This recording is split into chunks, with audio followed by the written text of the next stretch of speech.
I know that the medical community has raised concerns about whether or not, again, they have the commensurate backgrounds to be able to understand the data and the evidence and to evaluate it appropriately. I haven't prejudged. I don't know what will happen, but I certainly will be watching. Yeah, that was the now former director of the CDC, Dr. Susan Menares, testifying this week about the new members of this key vaccine advisory panel. Now, that advisory committee on immunization practices, or ACIP, is meeting as we speak. Now, already today, the panel backed off on a proposed change to when newborns and infants should be vaccinated against hepatitis B. The committee is still meeting right now with a vote still expected on new recommendations for COVID vaccine eligibility and access. HHS Secretary RFK Jr. fired all 17 members of this panel back in June, appointing 7 members shortly thereafter and 5 just a few days ago. And several of the new members have expressed skepticism about vaccines and vaccine requirements.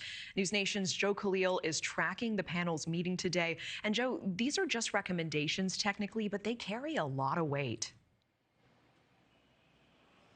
Yeah, they do, and we'll get into that in a minute, why those recommendations actually matter. They're not simply just suggestions. As you mentioned, too, this is now day number 2 of voting. On the schedule today was the hepatitis B vaccine and COVID-19. We don't have anything on COVID just yet.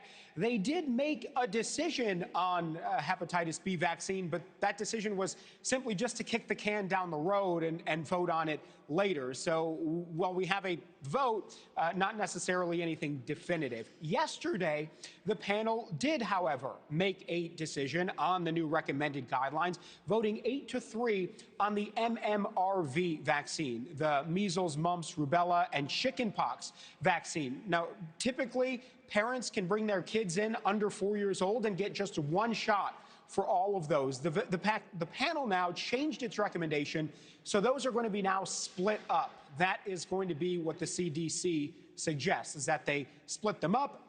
That is not in itself going to have any major impact, we don't think, on public health. It may be that parents have to schedule a second or third appointment to bring their kids in and get these shots.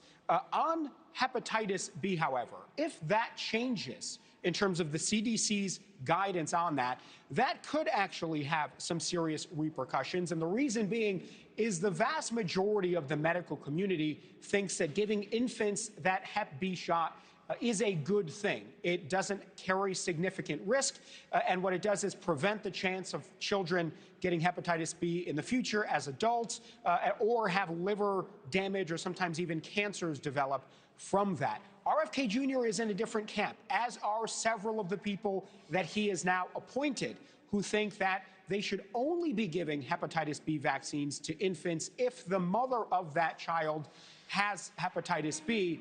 Otherwise, they say there's no need for it. And the other side of that argument is that, again, this has helped to prevent nationwide this disease from potentially spreading. So that's where the sort of back and forth is.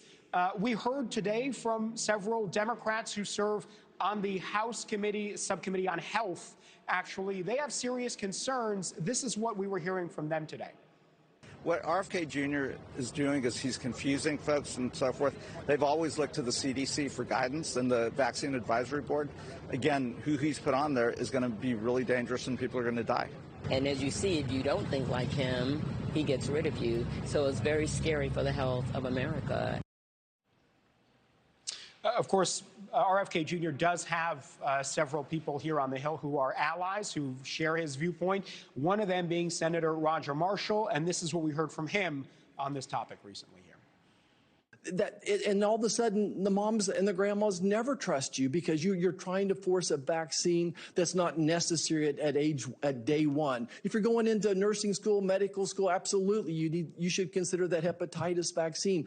It just makes no sense to me that every person needs every vaccine. Natasha, when the CDC no longer recommends a vaccine, that means that potentially insurance companies might not cover it. It might mean that some pharmacies don't carry it. So while we're not banning vaccines, it certainly does add some roadblocks, makes them harder for some families. Yeah, making it hundreds of dollars for some families. Joe Khalil tracking this in Washington for us today. Thank you. Thank you for watching. Subscribe below and download our NewsNation app right now on your phone, and you will get fact-based, unbiased news for all Americans.